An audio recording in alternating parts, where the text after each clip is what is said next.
당시 기상 상황, 기상이 이렇게 안 좋은 상태지만 특보가 걸리지 않으면 출항하는 것은 어떤 문제인지 여러 가지 좀 여쭤보고 싶은 게 많은데요. 네. 문일주 제주대 해양산업경찰학과 교수 전화로 연결해 보겠습니다.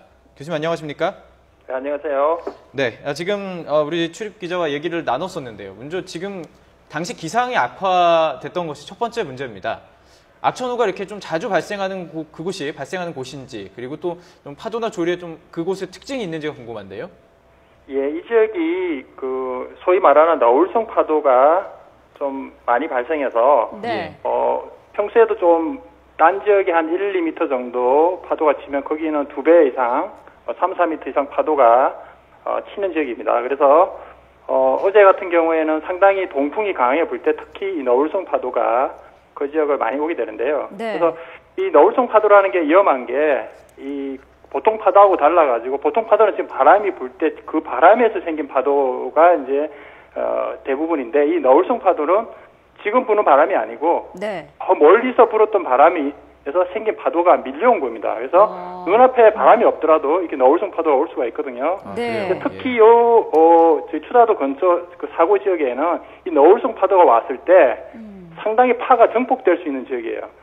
그래서 예를 들면 바다 한가운데는 사실은 너울성 파도가 크게 위험하진 않아요. 근데 이게 연안에 가까이 왔을 때 지형하고 만났을 때 특별한 지형이 이 파도를 2배, 3배를 키울 수 있는 그런 지형이 있거든요. 이 추라도 지역이 바로 그런 해역이었어요. 사고 난 지역이요. 네.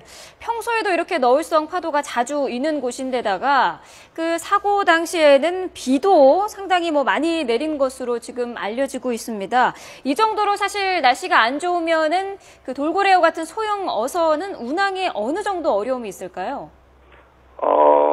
아마 출항을 우리가 보통 이제 선장들이 이걸 이제 출항을 했다가 다시 네. 돌아오거나 하는 걸 결정할 때 이제 상당한 상당한 그 지식이 좀 필요한데요. 왜냐하면 네. 이걸 뚫고 갈 수 있을 것이냐 아니면 이걸 돌아갈 것이냐 판단을 해야 되는데 예. 아마 그 선장께서는 이 정도는 갈 수 있겠다고 아마 무리하게 좀 한 것 같아요. 왜냐하면 예. 이쪽 지역이 그 너울성 파도가 아주 있는 지역이라는 걸 잘 아는 선장이었으면 아마 돌아왔을 거고요. 네. 예. 그걸 잘 모르는 선장이었으면 이 정도 날씨는 한번 통과해볼 만하다 이렇게 했었겠죠. 그래서 아마 좀 그 지역을 좀 잘 모르는 선장이 아니었을까 하는 그런 생각도 좀 듭니다. 네. 일단은 현행법상 문제가 없다는 부분인데요. 그 출발할 수 있다는 겁니다. 기상청에서 일단 판단을 내리지 않았습니다. 지금 배가 출항하면 안 된다는 특보를 내리지 않았기 때문인데 기상청이 주의보를 내리지 않은 것입니다. 이 정도의 날씨에 기상청의 판단은 어떻게 생각하십니까? 그렇죠. 이제 기상청에서는 풍랑주의보라는 게 이제 초속 14m 이상이 한 3시간 이상 불 때 또는 파고가 3m 이상 칠 걸로 예상이 될 때 이렇게 이제 풍랑주의보를 내리는데요. 네. 예. 실제로 보면 아까 말했던 그 너울성 파고가 치는 지역 외에는 그렇게 풍랑이 크게 일지는 않았어요. 3m 네. 이상이라든지.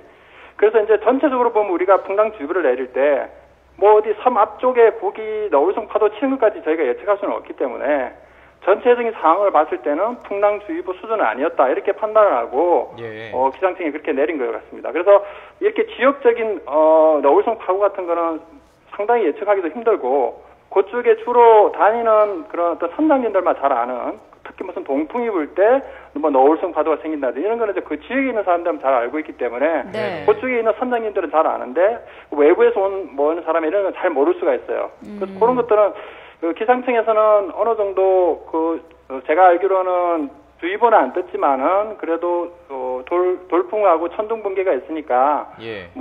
선박은 유인을 해야 된다는 얘기를 한 걸로 알고 있고 그래서 이 선장이 그런 것들을 다 판단하는데 조금 너무 좀 미숙하지 않는다 이렇게 생각이 됩니다. 저는. 예. 네. 그 생존자의 증언 가운데 하나를 좀 주의 깊게 보면은 배가 이 가두리 양식장에 줄에 걸려서 넘어진 것 같다라는 얘기가 있었거든요.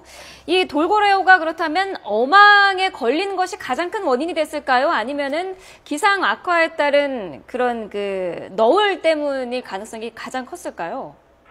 글쎄요, 그거는 나중에 배를 인양해 보면 스크루에 이렇게 뭐가 걸렸던지 이런 게 이제 나오면 확실히 알 수 있을 텐데요. 네. 제 생각으로는 보통 선박들이 이렇게 다니는 길이 있어요. 그래서 그런 어떤 가두리 양식장 부근으로 갈 리는 없다고 저는 생각해요. 우리가 네. 차도 보면 차선이 있듯이 도로 그 백길도 길이 있거든요. 네. 그래서 그런 길에 예를 들면 가두리 양식장 주변에 길이 있을 리가 없어요. 그죠? 네. 그런 데를 가면은 배가 분명히 사고를 당하기 때문에 제 생각에는 아마 그런 가두리 양식장에서 걸리지는 않았을 것 같고 한 가지 가능성이 있는 것은 네. 그런 뭐 밧줄이나 이런 것들이 이제 붕 떠다니는 것들이 있죠. 네. 그런 것들이 이제 운이 없게 그런 어떤 스크류에 걸려가지고 갑자기 엔진이 뭐 스톱이 된다든지 예. 아니면 그 배 자체 결함으로 갑자기 뭐 엔진이 섰다든지 네. 이렇게 배가 갑자기 서게 되면 아까 말씀드린 그 노을성 파도에 더 취약해집니다. 그래서 보통 뭐 3m에 넘어갈 게 2m에 넘어갈 수가 있는 거죠. 그래서 네. 어떤 내부적인 아니면 어떤 그 스크류에 뭐가 걸려서 엔진이 섰을 경우에는 더 위험할 수 있다. 그렇지만은 아까 말씀드린 대로 그런 상황이 아니더라도 네. 충분히 이게 아까 돌발성 그런 너울성 그 파고가 치면은 큰 배가 그 정도 어선이면 순식간에 넘어갈 수도 있습니다.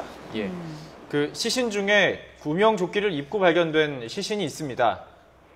그런데 이 지금 악천후 속에서 구명조끼를 입고 이런 상황 속에서 사실 할 수 있는 최선의 방법은 구명조끼를 입는 것일 텐데요. 어느 정도 효과가 있는 겁니까? 이런 나쁜 기후 속에서는요. 그렇죠. 일단은 구명조끼가 없으면 거의 살기가 힘들다고 봐야 됩니다. 왜냐하면 파도가 없으면 잔잔하면은 그죠? 예. 저희가 어느 정도 수영을 하고 그러면 견딜 수가 있는데 네. 아까 말씀드렸던 이 지역은 너울성 파도가 심하게 일군 지역이고 파도가 치고 있으면 아무리 수영을 잘하는 선수라도 견디기 힘들거든요. 근데 이제 조끼를 입고 있으면 그래도 떠 있기 때문에 어느 정도 견딜 수가 있고요. 그 다음에 거기가 조류가 상당히 좀 센 지역이기 때문에 상당히 아까 그 배에 붙잡고 있었던 사람만 살은 거예요. 왜냐하면 그냥 조류에 휩쓸려 가기 때문에 네. 그래도 이제 그 몇 명 살아서 거의 기적적으로 살았다고 볼 수 있겠습니다. 예. 네, 알겠습니다. 문일주 제주대 해양산업경찰학과 교수와 함께 좀 더 자세히 기상 상황이라든지 문제점들을 좀 짚어봤습니다. 말씀 고맙습니다.